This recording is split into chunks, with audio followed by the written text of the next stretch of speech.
வணக்கம் நண்பர்களே. ஆரோக்கியமான வாழ்க்கைக்குரிய வாழ்வியல் முறை பகுதி 62. எளிய வாழ்க்கை, ஆரோக்கியமான வாழ்க்கை. இந்த ஆரோக்கியமான வாழ்க்கைக்குரிய வாழ்வியல் முறையை ஒரு எளிய எளிமையான வாழ்க்கையாக வச்சுக்கிட்டோம்னா நம்ம ஆரோக்கியம் என்றைக்கும் நீடித்து நிலைத்திருக்கும். அந்த எளிய வாழ்க்கை தான் உங்களுக்கு நம்மளுடைய ஆரோக்கியத்தை 80, 90, 100 வயசு வரைக்கும் கொண்டு போகிறதுக்கு உதவியாக இருக்கும். அதுதான் வாழ்வின் அடிப்படையாக இருக்கும். நீங்கள் நம்ம எல்லா உயிரிகள் எடுத்துக்கிட்டாலும் சரி, நம்ம முன்னோர்களாகட்டும், எல்லாருமே ஒரு லாங்விட்டி, அதாவது 80, 90, 100 வயசு வரைக்கும் வாழ்ந்தாங்கன்னா அவங்களுடைய வாழ்க்கை எளிய வாழ்க்கையாக இருந்தது. அப்போ தான் ஜீன்ஸ் அவ்வளவு ஸ்ட்ராங்காக வில் பவரோடு இருந்தது. அந்த எளிமை தான் அவங்கள ஒரு ஆரோக்கியமான வாழ்வியல் சூழலை உருவாக்கி கொடுத்தது. நீங்கள் பார்த்தீங்கன்னா கிராமங்களில் இன்றைக்குமே தோட்டம் துறவுகளில் எளிய வாழ்க்கை வாழக்கூடிய மனிதர்களை பாருங்கள். ரொம்ப சிம்பிளாக 80, 90 அவங்களுடைய வாழ்க்கை பார்த்திங்கன்னா அழகாக இயற்கையோடு இயைந்து எந்த ஒரு ஆடம்பரமும் எந்த ஒரு பகட்டும் இல்லாமல் எளிய வாழ்க்கையை இயற்கையோடு சேர்ந்து வாழ்ந்த வாழ்க்கையை, அதனால் ஆரோக்கியமாக இருந்து அதே 100, 120 வயசு கூட இருந்திருக்காங்க. ஸோ இந்த எளிமை அப்படிங்கிறது வாழ்க்கையினுடைய ஒரு பகுதியாக மாறும்போது தான், அது ஒரு ஹேபிட்டாக, அது ஒரு பழக்க வழக்கமாக மாறும்போது தான் அது ஒரு நீடித்த ஆரோக்கியத்துக்கு உதவியாக இருக்குது. நம்மளுக்குள்ளேயே உருவாக்கிக்கிட்ட இந்த சொஃபஸ்டிகேஷன், ஒரு அளவுக்கு அதிகமான எக்யூப்மெண்ட்ஸு அல்லது மெஷின்ஸு, அப்புறம் ஆடம்பரம், அப்புறம் ஒரு கம்ஃபர்ட் ஜோனு, இது எல்லாம் தாங்க மனிதனை சோம்பேறியாக, லேசியாக, ஒரு கௌரவம் பார்க்குறதா, ஒரு ஆடம்பரம் பார்க்குறதா ஆக்கி அதைய ஒரு ஆரோக்கியமற்ற தன்மையாக உடலுக்கும் மனதுக்கும் ஏற்படுத்திடுச்சு. உடலும் மனமும் எப்போ ஹாப்பியாக இருக்குதோ, எப்போ மகிழ்ச்சியாக வேலைகளை செஞ்சு உடல் அசைந்து கொண்டே இருக்குதோ, அப்போ தான் முழு ஆரோக்கியம் நமக்கு கிடைக்கும். எளிமையான வாழ்க்கை வாழும்போது தான் உடல் அசையும், நம்ம நினச்சதை நினச்ச நேரத்தில் செய்ய முடியும், நினச்ச இடத்துக்கு போயிட்டு வர முடியும், எங்கே வேணாலும் எப்போ வேணாலும் போயிட்டு வர முடியும். அப்படி ஒரு வாழ்க்கை வாழும்போது தான் உங்களுடைய ஆரோக்கியம் என்றைக்கும் நிலைச்சிருக்கும்.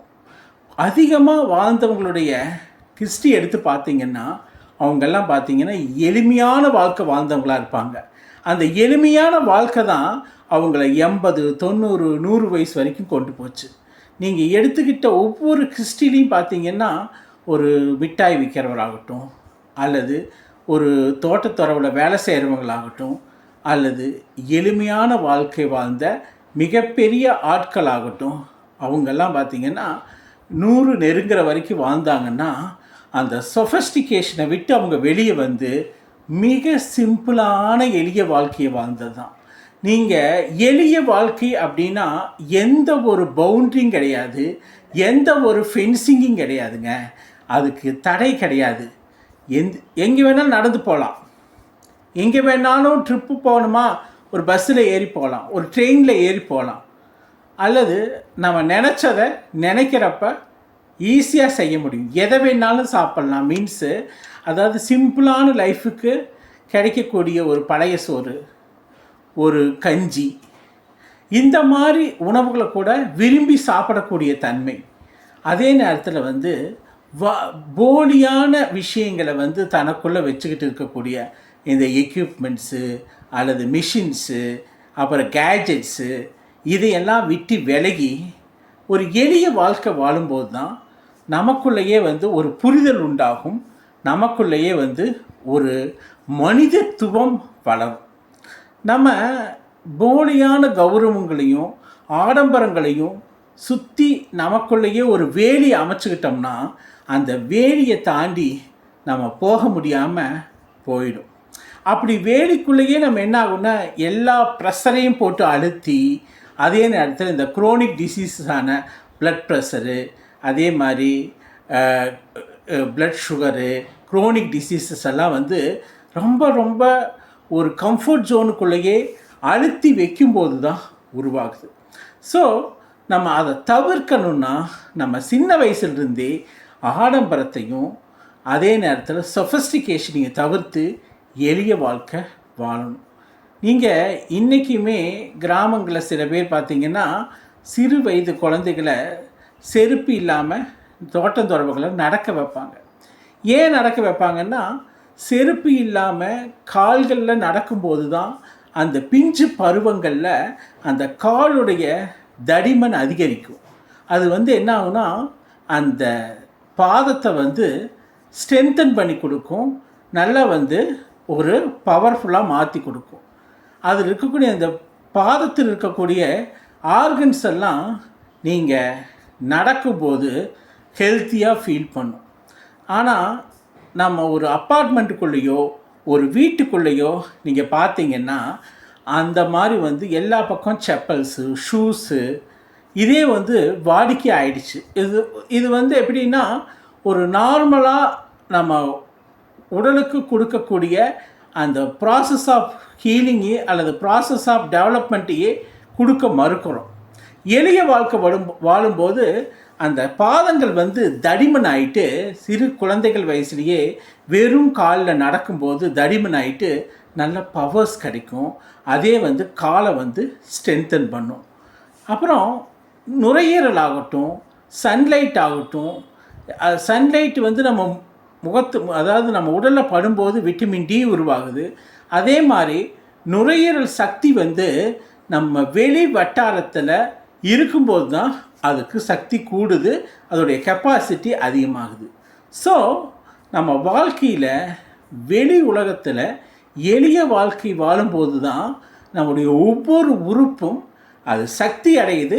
அது சக்தி அடைகிறதுக்கு நம்ம ஒரு பழக்க வழக்கங்களை ஏற்படுத்திக்கிறோம். இந்த ஆரோக்கியமான வாழ்க்கைக்குரிய வாழ்வியல் முறையிலேயே எளிய வாழ்க்கை ஒரு பழக்க வழக்கமாகவே மாற்றணும் அப்படின்னு சொல்கிறோம். அப்போ நம்ம என்ன சொஃபஸ்டிகேஷனாக இருந்தாலும் அதை தாண்டி நம்ம வெளியே வந்தால் தான் நம்ம ஆரோக்கியம் மேம்படும். அட்லீஸ்ட் வாரத்தில் 2 நாள், 1 நாள் அல்லது மாதத்தில் 4 நாள் 3 நாள் நம்ம இந்த சொஃபஸ்டிகேஷனை தாண்டி வெளியே வரணும். அல்லது வந்து இந்த ஆடம்பரத்தை தாண்டியோ இதையெல்லாம் விட்டு வெளியே வந்து எளிய வாழ்க்கை வாழ ஆரம்பிக்கணும். அப்படி எளிய வாழ்க்கை வாழ ஆரம்பிக்கும் போது தான் நம்ம வந்து ரியலாக நம்ம உடல் அசையும், நம்ம இயற்கையோடு ஒன்றி வாழ முடியும். நமக்கு பாடிக்கு கிடைக்க வேண்டிய எல்லா ஹெல்த் பெனிஃபிட்டும் இதில் கிடைக்கும். இல்லைன்னா இது வந்து நம்ம ஒரு 4 செவத்துக்குள்ளே சொஃபஸ்டிகேஷனாக எல்லா இன்ஸ்ட்ருமெண்ட் பட்டன்ஸை மட்டுமே அழுத்துகிற மாதிரியும், அதே மாதிரி நம்ம வாழ்க்கைக்கு ஒவ்வாத மற்ற விஷயங்களை நிறைய கேட்ஜெட்ஸ் மூலமாகவும், லேப்டாப் மூலமாகவும், டிவி மூலமாகவும் நிறைய நம்ம ஸ்ட்ரெயின் பண்ணுறோம். எதுக்கு? பாடிக்கு. என்ன? கண்ணுக்கு ஸ்ட்ரெயின் கொடுக்குறோம், பிரெயினுக்கு ஸ்ட்ரெயின் கொடுக்குறோம், அல்லது ஒவ்வொரு உறுப்புக்கும் ஒரு விதமான அழுத்தத்தை நம்ம கொடுக்குறோம். இது எதனால் கொடுக்குறோன்னா, நமக்குள்ளேயே ஒரு ஆடம்பரம்னு போட்டுக்கொண்ட ஃபென்சிங் தான். அந்த ஃபென்சிங் என்ன ஆகுது, அந்த பார்டர் வந்து நம்ம அந்த எளிய வாழ்க்கை அப்படிங்கிறது வாழ்கிறதுக்கு நம்மளை ஏதுவாக மாற்ற விடமாட்டேங்குது. நீங்கள் பார்த்தீங்கன்னா அந்த ஃபென்சிங்கை தாண்டி நம்ம வெளியே போக மாட்டேங்கிறோம். அந்த வெளியே போகாமல் இருக்கிறது தான் நம்ம பிரச்சனைகளுக்கு எல்லா மூல காரணமும். அந்த பார்டரை தாண்டி, அந்த சொஃபஸ்டிகேஷனுங்கிற பார்டரை தாண்டி வெளியே போகாமல் இருக்கிறது தான். இது வெளியே போகாமல் இருக்கிறது அப்படிங்கிறதுனால எதெல்லாம் பிரச்சனை ஆகுதுன்னா, உங்களுக்கு கிடைக்க வேண்டிய இயற்கையான விஷயங்கள் எதுவுமே கிடைக்காம போகுது. ஒரு நல்ல மனம் விட்டு ஃப்ரீயாக பேச முடியறதில்ல. ஏன்னா சொஃபஸ்டிகேஷனை தாண்டி எதையும் மனசு சிந்திக்க மறுக்குது. அந்த சிந்தனை இல்லாத தன்மையும், உடலை ஒரே இடத்துல ஸ்டாக்னண்ட்டாக வச்சுக்கிறதுனாலையும், உடலுக்கு எளிமை பழகாதனாலையும், அந்த ஆடம்பரத்தினால் வரக்கூடிய அத்தனை பிரச்சனைகளும் வியாதிகளாக மனோவியாதியாகவும் உடல் வியாதியாகவும் மாற்றப்பட்டு வருகிறது. அதனால் நம்மளை சுற்றி ஆட்கள் வேலை செய்யறதுக்கு இருக்காங்கன்னு நம்ம சந்தோஷப்பட்டோம்னா, வேலைக்காரங்களுக்கு நம்ம பணத்தையும் கொடுத்து ஆரோக்கியத்தையும் கொடுக்குறோம். நம்ம எளிய வாழ்க்கை வாழும்போது எல்லா வேலைகளையும் நம்மளே செஞ்சு பழகணும். அப்படி வேலைகள் செய்யும்போது தான் உடல் வந்து ஃப்ளெக்சிபிலிட்டி ஆகுது. அதாவது தன்னைத்தானே வளையும் தன்மையும் ஒரு உடலை நகர்த்தும் தன்மையும் ஏற்படும். அப்படி நகர்த்தும் தன்மை ஏற்படும் போது தான் வந்து உடலில் இயக்கங்கள் நல்லா இருக்கும், பிளட் சர்க்குலேஷன் நல்லா இருக்கும், ஜீரண சக்தி அதிகமாகும், வேர்வை வரணும். அப்படி வேர்வை வந்தால்தான் நச்சுக்கள் வெளியேறும். ஸோ இது எல்லாமே எப்போ அதிகம் பாசிபிலிட்டினா நம்ம எளிய வாழ்க்கை வாழும்போது தான். அந்த ஆடம்பர வாழ்க்கையில் நம்ம எல்லா வேலைக்காரங்க இருப்பாங்க, கேஜெட்ஸ் இருக்கும், டிவி மாற்றி லேப்டாப் மாற்றி மொபைல் மாற்றி பார்த்துட்ருக்கிறதுக்கு சான்சஸ் அதிகம். அதே மாதிரி நமக்கு வந்து ஒரு கார், சொஃபஸ்டிகேட்டட் ஹவுஸ் ஏசியோட. அப்போ ஒரு வீட்டில் இருந்து ஏசியில் போகிறது, ஆஃபீஸுக்கு போகிறதோ அல்லது வேலைக்கு போகிறதோ திரும்பி அதே மாதிரி வரும்போது ஒரு மொனாட்டமஸ் லைஃப் வாழும்போது உங்களுக்கு அந்த ஆரோக்கியம் அப்படிங்கிறதே வந்து கொஸ்டின் ஆகிடும். என்ன தான் சின்ன சின்ன வாக்கிங் போனாலும் அல்லது வேறு விஷயங்கள் வந்து நம்ம அடாப்ட் பண்ணணும்னு நினச்சி பண்ணினாலும் அந்த எளிய வாழ்க்கையில் கிடைக்கக்கூடிய அந்த இயற்கை சக்திகளும் அந்த ஒரு மனதோடு பராமரிக்கக்கூடிய அல்லது பரிமாறிக்கக்கூடிய விஷயங்கள் எல்லாம் ஈஸியாக உங்களுக்கு ஆடம்பர வாழ்க்கையில் நடக்காது. ஆனால் எளிய வாழ்க்கையில் சின்ன சின்ன விஷயங்களை, சின்ன சின்ன சந்தோஷங்களை ஈஸியாக நிறைவேற்றி கொள்ள முடியும். ஒரு கடைக்கு போவோம், ஒரு இடத்துக்கு கடையில் போய் டீ சாப்பிட்னா கூட சாப்பிடுவாங்க. அதே நேரத்தில் வந்து தனக்கு பிடித்தவங்களை பார்க்கணுன்னா ஈஸியாக போகலாம். அதே மாதிரி பொது போக்குவரத்தில் போவாங்க, அதில் வந்து மனசு விட்டு 4 பேர்த்துக்கிட்ட பேசுவாங்க. அப்போ உலகத்தில் நடக்கக்கூடிய எல்லா விஷயங்களையும் ஈஸியாக பார்க்கறதும் இல்லாமல் உடல் இயக்கமும் நடக்குது. ஆனால் இந்த கேஜெட்ஸ் மூலமாக கண்ணுக்கு மட்டும் இல்லை, மனசுக்கும் ஒரு டைட்னஸாக நம்ம கொடுத்துட்றோம். ஃப்ரீயாக இருக்கும்போது தான் ஹாப்பியாக சந்தோஷமாக மனிதன் இருக்க முடியும். நீங்கள் 80s 90s அதிலெல்லாம் வந்து வாழ்ந்த பல பேர் வந்து ஸ்மார்ட் ஃபோனே அதிகமாக கிடையாது. அப்படி ஸ்மார்ட் ஃபோனே இல்லாமல் எளிய வாழ்க்கை வாழ்ந்தவங்க அவ்வளவு ஹாப்பியாக வாழ்ந்ததாக சொல்லுவாங்க. ஒவ்வொரு நாளும் ஒரு சொர்க்கம்பாங்க. ஒரு பண்டிகை பார்த்திங்கன்னா வருஷத்தில் ஒரு பொங்கலோ ஒரு தீபாவளியோ வந்ததுன்னா ஒரு தடவை தான் வந்து ட்ரெஸ் எடுக்க முடியும். அந்த ஒரு தடவை ட்ரெஸ் எடுக்கிறதே அவ்வளவு சந்தோஷத்தையும் ஹாப்பினஸ்ஸை கொடுத்தது. இந்த வாழ்க்கையே எப்படின்னா சந்தோஷமும் மகிழ்ச்சியும் இருக்க உடல் வந்து நல்ல ஒரு ஸ்ட்ராங்காக ஆரோக்கியமாக இருக்கும். மகிழ்ச்சி சந்தோஷம் உங்களை விட்டு விலகும்போது அது என்னாகும், ஆட்டோமேட்டிக்காக அது ஆரோக்கிய பிரச்சனையாக மாறும். உங்களுக்கு எல்லாமே ஒரு சொஃபஸ்டிகேட்டட் லைஃப்பில் இருக்கும்போது எல்லாமே சிறுசாக தான் தெரியும்.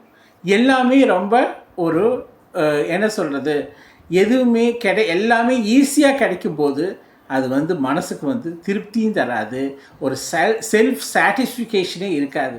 இப்போ செல்ஃப் சாட்டிஸ்ஃபேக்ஷன் இருக்குதுன்னா என்ன பண்ணணுன்னா நம்மளை நாமளே வந்து ஒவ்வொரு எளிய வாழ்க்கைக்கும் மாற்றும்போது தான். அப்படி எளிய வாழ்க்கைக்கு மாற்றுறதுக்கு நம்ம என்ன பண்ணணுன்னா எப்போவுமே நம்மளை எந்த ஒரு ஆடம்பர பொருள்லேருந்தோ அல்லது கேஜெட்ஸ்லேருந்தோ விலகி சாதாரண நிலைமைக்கு எங்கேயுமே ஈஸிலி அவைலபிளுங்கிற மாதிரி சீக்கிரமாக வெளி உலகத்தை கூட கனெக்ட் பண்ணுறதுக்கு நம்மளை நாமளே மாற்றிக்கணும், வச்சுக்கணும்.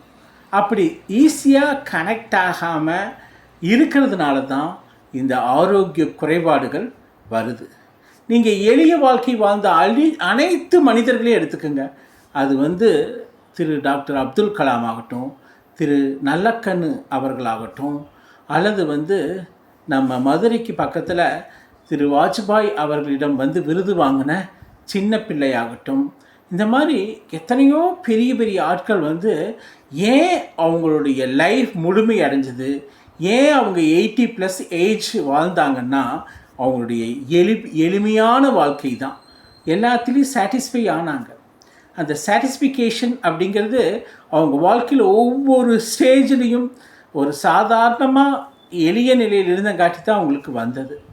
அப்போ 95 96 வயசில் இந்த மனிதர்கள் வாழ்ந்தாங்கன்னா அவங்களுடைய எளிய வாழ்க்கை தான் காரணம். நீங்கள் ஒரு கம்ஃபர்ட் ஜோனுக்குள்ளே, ஒரு அப்பார்ட்மெண்ட்டுக்குள்ளே, ஒரு ரூமுக்குள்ளேயே இருக்கும்போது உங்களுக்கு வந்து நடைப்பயணத்துக்கும் வேலை கம்மி ஆயிடுது. ஏன்னா ஒரு கௌரவம், ஒரு ஆடம்பரம் அல்லது ஒரு சொஃபஸ்டிகேஷனை தாண்டி, வாக்கிங் போகிறத தாண்டி மற்ற உடல் அசைவுகள் குறையுது. அப்போ வெளி உலக தொடர்பும் குறையுது. அப்போ எளிய வாழ்க்கை வாழும்போது எங்கே வேணாலும் போவாங்க, எங்கே வேணாலும் வருவாங்க, ஈஸியாக பஸ்ஸில் ஏறுவாங்க, ஈஸியாக ட்ரெயினில் ஏறுவாங்க. அப்போ அந்த உடல் வந்து தன்னைத்தானே அதுக்கு பொருந்திக்குது. அப்படி பொருந்திக்கிறதுனால அவங்க எந்த வேலையை செய்யும் போதும் எந்த ஒரு மன கஷ்டத்தையோ எந்த ஒரு உடல் கஷ்டத்தையோ அவங்க பார்க்கறதில்ல. அப்படி உடல் கஷ்டமும் அவங்களுக்கு தெரியறதில்ல. இப்போ அந்த எளிய வாழ்க்கை வாழ்ந்த மனிதர்கள் வந்து அவங்களுடைய பிரச்சனையே என்ன தெரியுங்களா? எக்கானமி தான். ஒவ்வொரு நாளும் பொருளாதாரத்தை நினச்சி தான் பார்ப்பாங்களோ ஒழிய உடலை நினச்சி பார்க்க மாட்டாங்க. ஒரு சின்ன சின்ன விஷயத்தில் கூட சந்தோஷத்தை அவங்களே உருவாக்குவாங்க. நீங்கள் பார்த்தீங்கன்னா பீச்சுகள்லேயும் சரி அல்லது பல கோயில்கள்லேயும் சரி, வயதானவர்கள் வந்து இன்றைக்கும் உட்கார்ந்து இருக்கிறதையோ அவங்க வந்துட்டு போகிறதையோ நீங்கள் பார்க்கலாம்.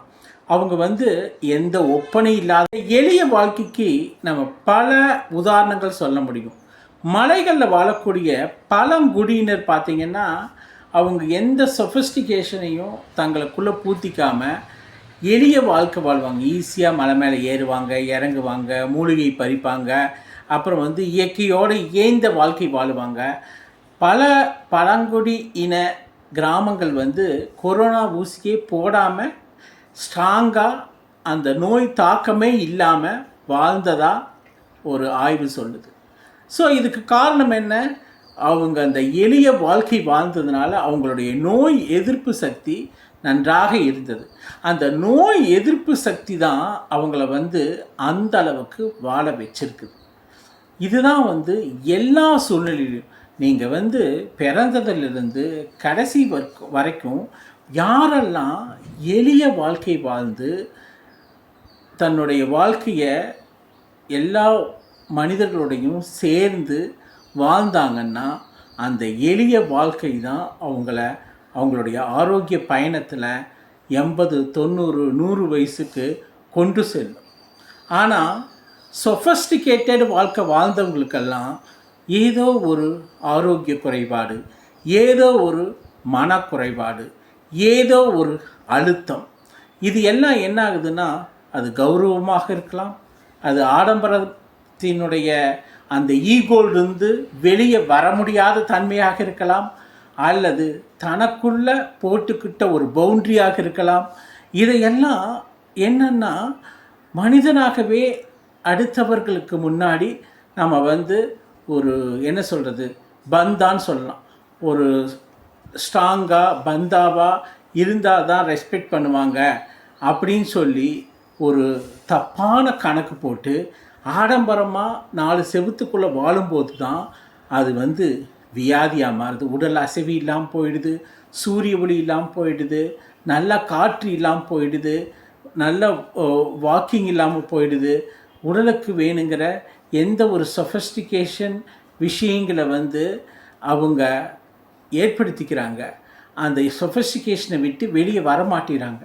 இப்படி வராத தன்மை தான் வந்து ஒரு ஆரோக்கிய குறைபாடை உண்டாக்குது. நீங்கள் அதை விட்டு இதையெல்லாம் தாண்டி ஃப்ரீயாக ஜாலியாக பேசிட்டு எளிய வாழ்க்கையோட வெளியே வரும்போது உங்களுக்கு ஆரோக்கியம் தன்னை போல் மேம்படுது. ஏர் கண்டிஷனுங்கிறோம். அந்த ஏர் கண்டிஷன் பார்த்திங்கன்னா கண்டிஷன் பண்ணி கொடுக்கக்கூடிய காற்று தான். அது சுத்தமான பியூர் ஏர் கிடையாது.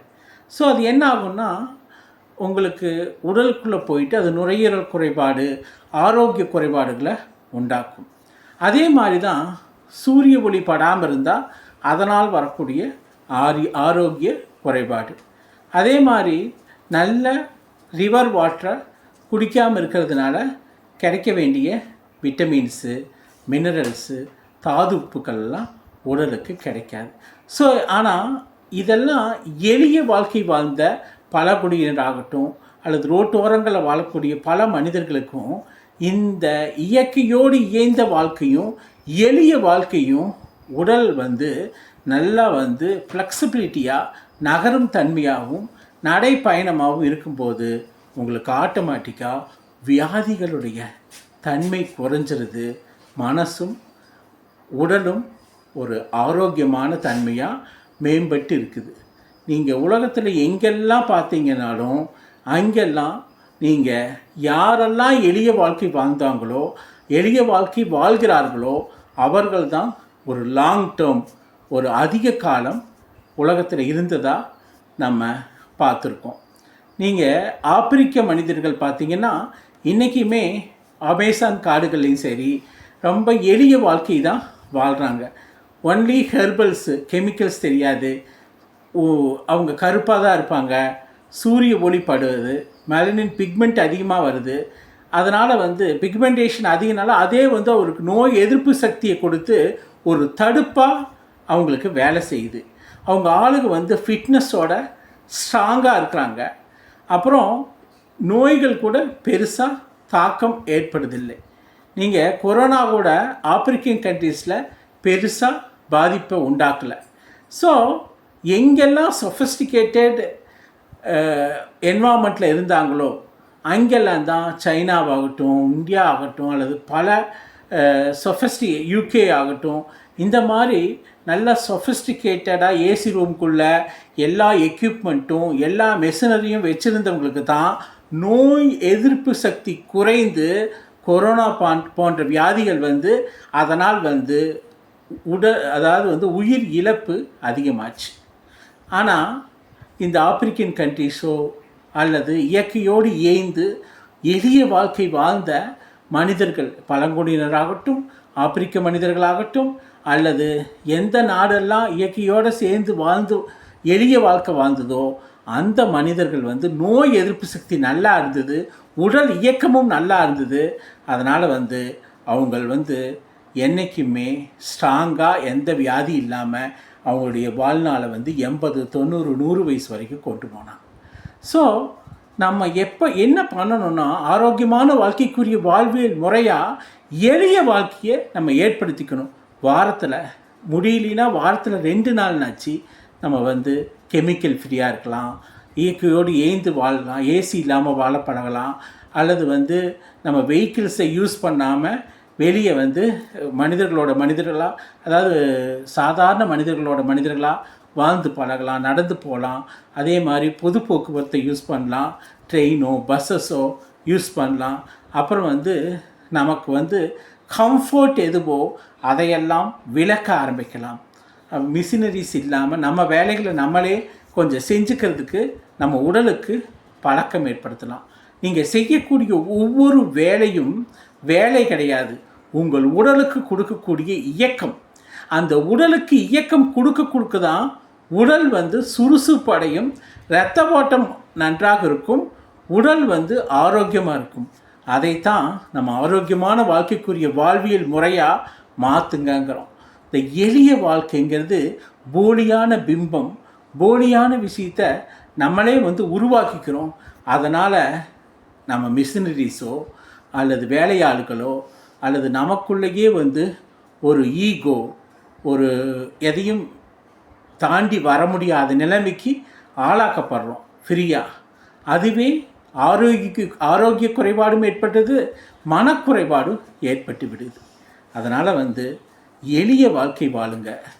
எவ்வளவு தூரம் சாதாரண நிலையில் இருக்கக்கூடிய மனிதர்களோடு சேர்ந்து நம்ம வாழ பழகிக்கிறோமோ, நம்ம வாழ்க்கையை உருவாக்கிறோமோ, இயற்கையாக என்னென்ன கிடைக்குதோ, காற்று, சூரிய ஒளி, அதே மாதிரி தண்ணீர், அப்புறம் நம்மளை சுற்றி இருக்கக்கூடிய மனிதர்களுடைய ஒரு நல்ல சேட்டிங் அல்லது ஒரு பேச்சுவார்த்தை, பகிர்ந்து கொள்ளுதல், அப்புறம் மரம் செடி கொடிகள் கூட அல்லது மற்ற விலங்கினங்கள் கூட நம்ம ஒரு நல்ல ரேப்பப், நல்ல ஒரு கம்யூனிகேஷன், அதுகளுக்காக நம்ம ஹெல்ப் பண்ணுறது, இந்த மாதிரி எளிய வாழ்க்கை வாழும்போது தான், அந்த மாதிரி வாழ்க்கை தான் நம்மளுடைய ஆரோக்கியத்தை நீடித்து நிலைச்சு 80, 90, 120 வயசு வரைக்கும் கொண்டு போக முடியும். ஜாப்பனீஸ் பார்த்திங்கன்னா, ஜப்பானியர்கள் இன்றைக்குமே 100 வயசுக்கு மேலே அதிகமாக அவங்க இருக்கிறாங்கன்னா அவங்களுடைய எளிமையான வாழ்க்கை தான், எளிமையான வாழ்க்கை முறை தான். எளிமையாக தங்களுடைய வேலைகளை தாங்களே செய்கிறது, தங்களுடைய லைஃப் ஸ்டைலை நேச்சரோடு இயைந்து வச்சுக்கிறது, அப்புறம் எந்த ஒரு சொஃபஸ்டிகேஷனான விஷயங்களை அதிகமாக பயன்படுத்தாமல் தங்களுடைய ஓன் சுறுசுறுப்பையும் ஓன் பிரெயினையும் தன்னுடைய உடல் இயக்கத்தையும் அதிகமாக பயன்படுத்துறதும் ஒரு காரணம். அதே தான் எல்லா உலகத்தில் இருக்கக்கூடிய மனிதர்களுக்கும் நம்ம எவ்வளவு தூரம் எளிய வாழ்க்கை வாழ்கிறோமோ அவ்வளவு தூரம் நம்ம ஆரோக்கியம் மேம்பட்டு ஏகியோடு ஏந்து வாழ முடியும். அதைத்தான் நம்ம முன்னோர்கள் எல்லாருமே எளிய வாழ்க்கை வாழ்ந்ததுனால்தான் அவங்க 120 வயசு வரைக்கும் வாழ்ந்தாங்க. அது மன்னர்களாகட்டும், சாதாரண குடிமகனாகட்டும், சொஃபஸ்டிகேஷனே கிடையாது. எல்லாரும் வேலை செய்யணும். எல்லாருமே எளிமையான மன்னனாகட்டும் மக்களாகட்டும் ஒரே இடத்துக்கு தான் போனாங்க. தங்களுக்கு அந்த காலத்தில் மனதை மேம்படுத்துறதுக்கு கோயில்களும் மற்ற எல்லா விஷயங்களும் தாங்களே செஞ்சு எளிய வாழ்க்கை வாழ்ந்ததுனால தான் அவங்களுடைய அந்த காலத்தில் ஆரோக்கியம் 80, 90, 120 வயசு வரைக்கும் வந்துச்சு. ஸோ நம்மளுடைய வாழ்க்கையும் எளிய வாழ்க்கையாக வச்சுட்டு அது ஆரோக்கியமான வாழ்க்கைக்குரிய வாழ்வியல் முறையாக வச்சுக்கிட்டா அந்த ஆரோக்கியம் என்றும் நீடித்து நிலைத்திருக்கும். அதனால் எளிய வாழ்க்கைக்கு உங்களை பழக்கப்படுத்திக்கிங்க. கண்டிப்பாக ஆரோக்கியம் மேம்படும். இத்துடன் ஆரோக்கியமான வாழ்க்கைக்குரிய வாழ்வியல் முறை பகுதி 62 முடிச்சுது. நம்ம ஆரோக்கியமான வாழ்க்கைக்குரிய வாழ்வியல் முறை 63 சந்திப்போம். உங்களுக்கு இந்த கருத்துக்கள் எல்லாம் பிடித்திருந்தால் சப்ஸ்கிரைப் பண்ணுங்கள், ஷேர் பண்ணுங்கள், லைக் பண்ணுங்கள். நன்றி, வணக்கம்.